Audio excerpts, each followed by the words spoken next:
Nigeria is a country that has been struggling since it was freed from imperialism.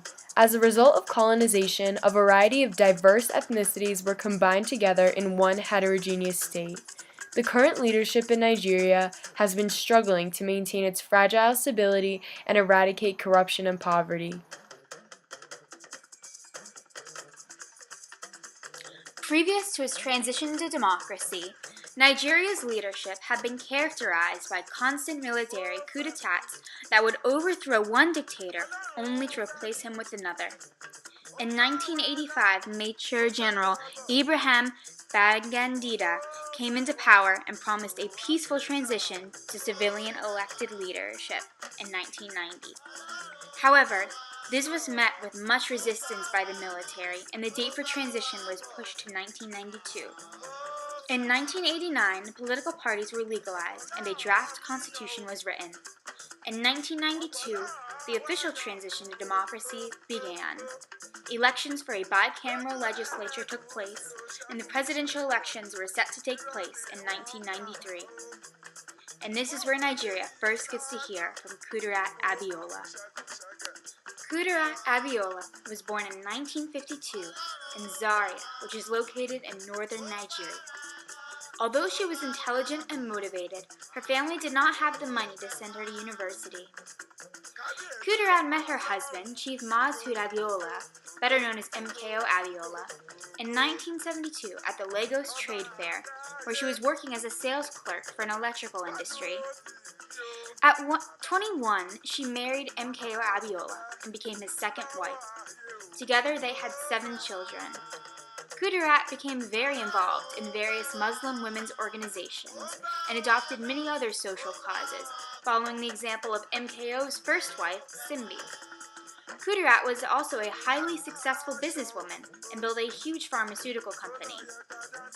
In 1992, MKO's first wife, Simbi, suddenly passed away and Kudirat became the senior wife. When MKO Abiola decided to run for the presidency in the summer of 1993, Kudirat was thrown into the spotlight along with her husband. When MKO began his campaign in northern Nigeria, Kudirat campaigned on his behalf as she spoke Hausa, the dominant language there. She successfully won the people over. Some even said that Kudirat was better at articulating his message to the average Nigerian than MKO himself. Mashood ran for the presidency and won in 1993 with a 60% majority. The results of the election, however, were declared invalid by the military, and the government was taken over by General Sani Abacha. Outraged by this, MKO Abiola declared himself president.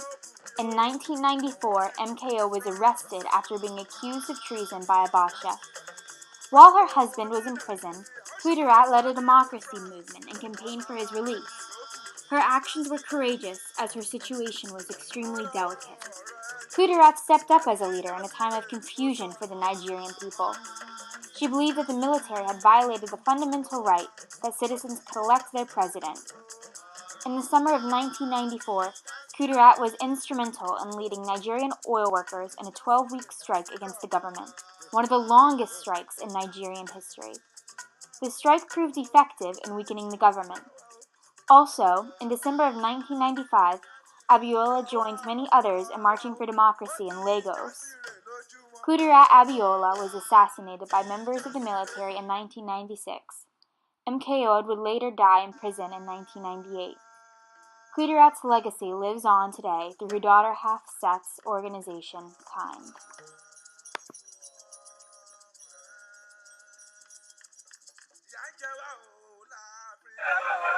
In the beginning, the military stalled. They would initiate a democratic process and then they would cancel it midway. The Nigerian people started organizing protests across the country. Throughout the time that my mother had been involved in the struggle, women inspired her most. Women would shut down the markets and would fight in the streets. They would strip themselves naked to protest the military's continued dictatorship. Unlike many professional politicians, these women were authentic. and they were outraged by the continued military rule in Nigeria. The outrage gave them courage, and that courage gave birth to the pro-democracy movement. Women are reshaping Nigerian politics. Despite the difficulties they face, they continue with their political ambition, contributing enormously to the political and national development in their own ways.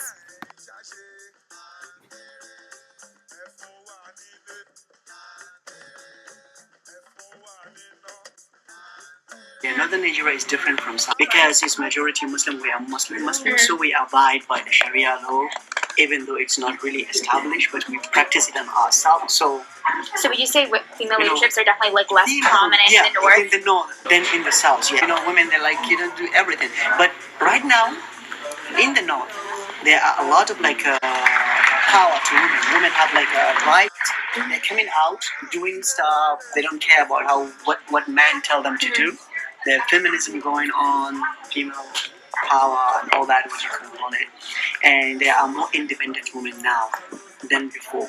A lot of women now, they don't care to get married, to be dependent on somebody, any man. My mom to school, and my sisters all go to school, and we are Muslims. My sister, she's an actress, so you can imagine. Yeah. And look at me, I'm a Muslim with a dreadlocks. In my entire local, or in my entire state, I can assure you, I will be the only Muslim person with a dreadlocks. So we are progressive. There are a lot of progressive people even in the northern Nigeria.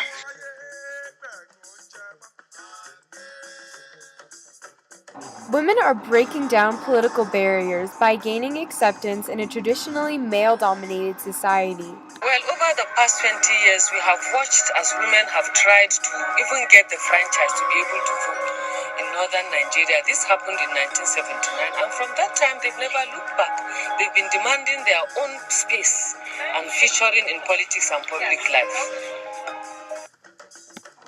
Over the past decade, women have steadily increased their presence in Nigerian politics. More and more women are being elected and gaining local support, sometimes even gaining celebrity-like status.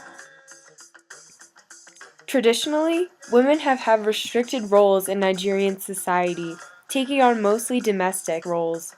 With polygamy and early marriage still practiced in most parts, women have had limited opportunity for education and employment. Even at the top, gender imbalance is apparent. Women make up a mere 6% of the National Assembly. 60% of Nigerian girls are enrolled in primary school, compared to 84% in Kenya and 90% in South Africa. It will be a long time before the gender gap is closed, but the key to building more female leaders is the education of women and girls.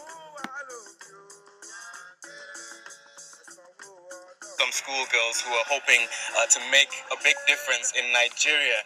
Maybe you could tell me what you want to be in future. I would like to be a diplomat. I'd like to be a lawyer. I'd like to be a pediatrician. I'd like to be a lawyer. And do you think that as Nigeria's next generation of women, you have the chance to do what you want to do, or do you think men are getting the advantage? We have the chance to do what we want to do because in our school we're taught to be leaders, to be good leaders. So we hate the fact that we see women aren't here. So we are really going to do it.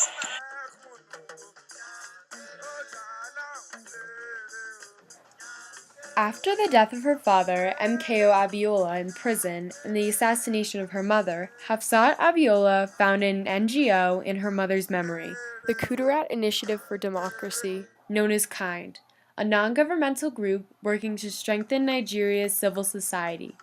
Today, Hafsat is one of the most prominent civil rights activists in Nigeria, fueled by her desire to ensure that her parents' deaths were not in vain. Her organization, along with promoting education and female leadership by offering training and support to women who want to run for office and be active in public life, is also tackling issues such as violence against women.